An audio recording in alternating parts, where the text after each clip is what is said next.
The reason why general impression in the world is spirituality means for those who are over 72. There are only a few candidates here. Is because of the lifeless nature of what it is.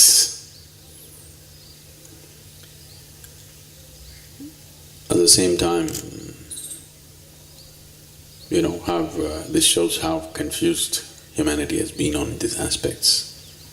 When we say spirituality, we mean it's for all people who have no capability to live any other aspect of life. If you can't eat properly, if you can't live properly, if your head has begun to shake, then go sit with the guru and talk something spiritual. But at the same time, when we say somebody is spirited, it means he's full of life, isn't it? So, if being spirited is being full of life, being spiritual must be enormous amount of life, isn't it? But unfortunately, it's generally got this impression because of the way it's been propagated, presented and misused in so many different ways. Anybody who is incapable of life generally gets labeled as spiritual. If you can't digest the food that you eat, you anyway don't eat. If you don't eat for 3 days, you should be spiritual. Actually, if you don't eat well, dress well, live well, you got to be spiritual. That's the general understanding. So,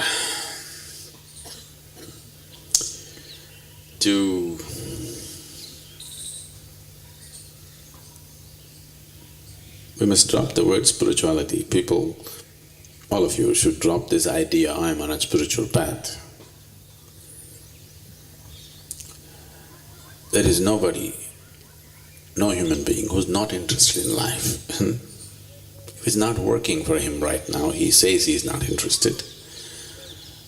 But if it begins to work a little bit, he's interested, isn't he? Yes, things go bad. Today he says he's not interested. Tomorrow, if you show him a little hope, things may turn out well. Suddenly he's interested. So, anyway you're interested in life,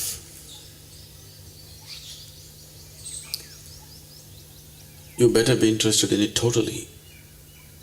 You better be involved in it totally and absolutely, otherwise life will torture you. Either you must be fully alive or you must be dead. The in-between is torturous, isn't it? Have you dissected frogs and cockroaches in the laboratory? Have you? How many of you have done this? You know, in between is torturous, don't you know?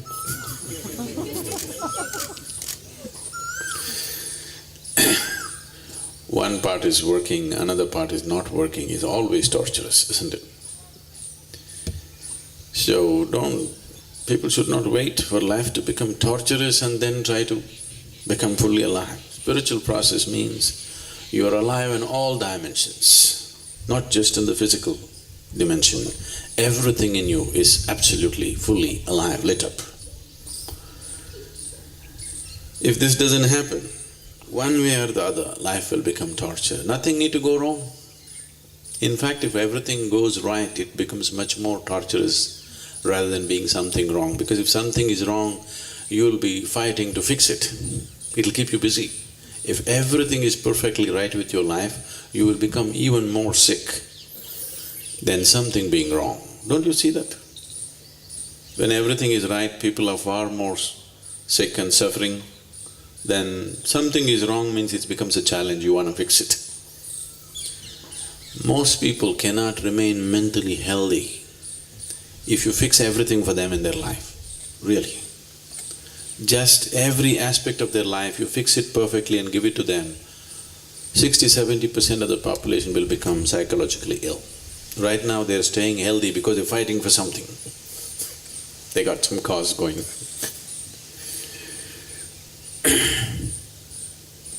This losing interest in life is only when the energy is low.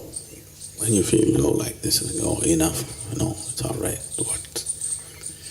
That little burst of energy inside of you, you're interested.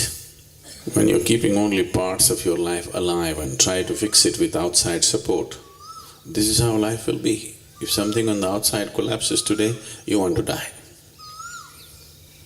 Because staying half alive is a very difficult thing to do.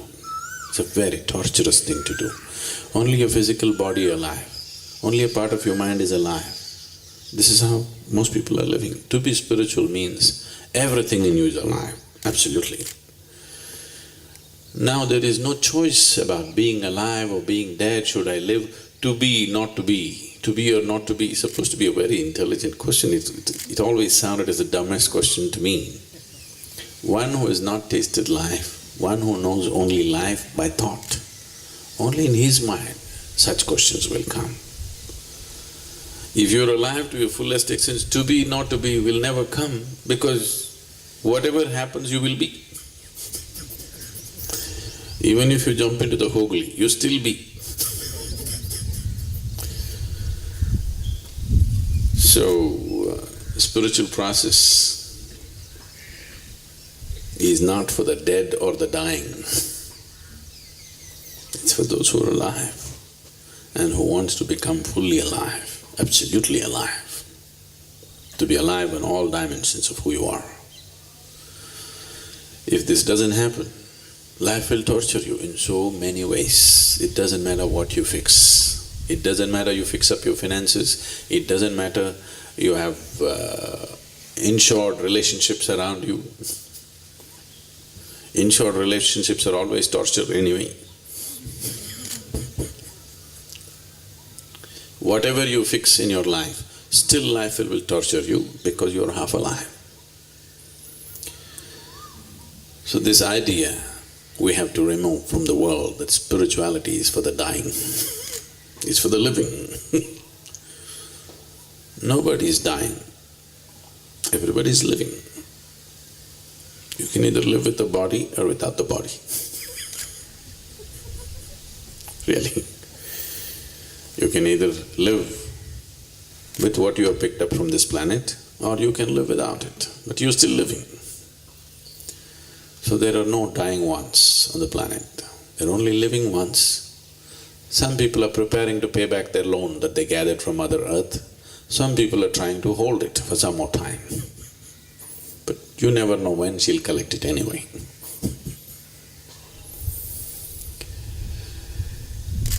So, right now, it's very important that for such a possibility to arise in everybody's lives, we also create a conducive atmosphere in the societies in which we live.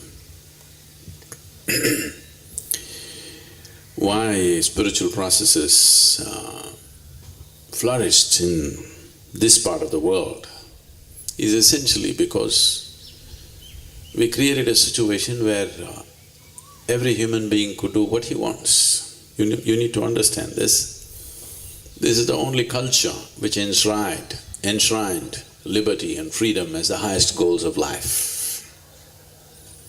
Once you're born in India, your goal is mukti. Not God, not heaven. Your goal is mukti. Today we are going about talking as if the idea of liberation, idea of freedom came to us from elsewhere, but it is not so. For thousands of years we have always held this as the highest goal in our life. God is not important. God is just a stepping stone. Your mukti is important. Is that so? They've always told you this. Either with God or without God, you get there to a state of absolute freedom. That's the most important thing.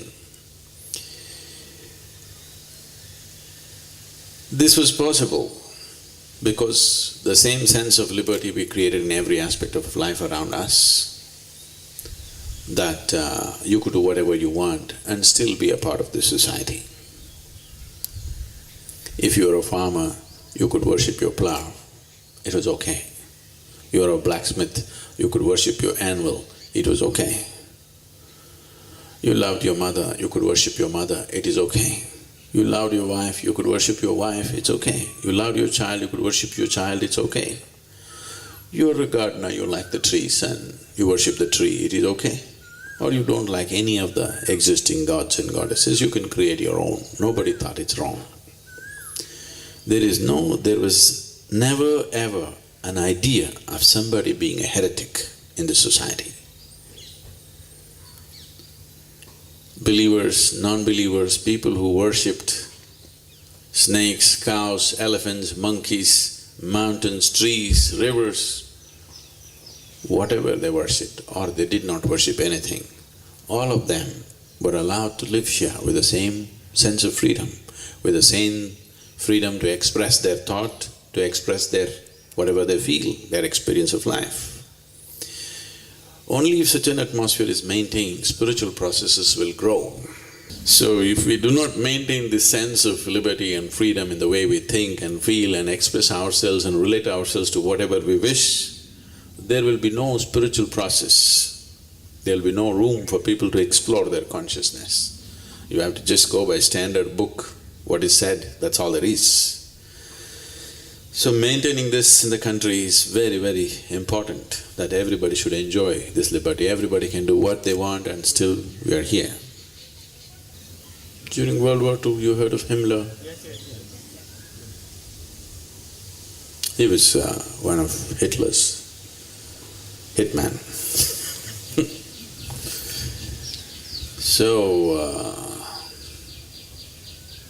Himmler walked into a safe house where there were 8 Hitler doubles. 8 people who looked exactly like Hitler, they were trained to behave like Hitler, everything. He walked in and told them, there is some good news and bad news. Because you had to treat them like Hitler because they have to get used to it. So he went and saluted them and they said, Führers, there's good news and bad news. They said, okay, good news first. Then he said, our Führer is still alive. That's good news. They said, that's great. What's the bad news? Then he said, our Führer has lost his left eye. Okay. So, what happens around you will happen to you.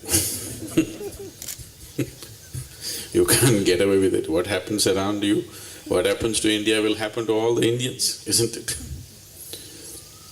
So we need to, not for political reasons, for spiritual reasons also we need to create situations, conducive situations around us.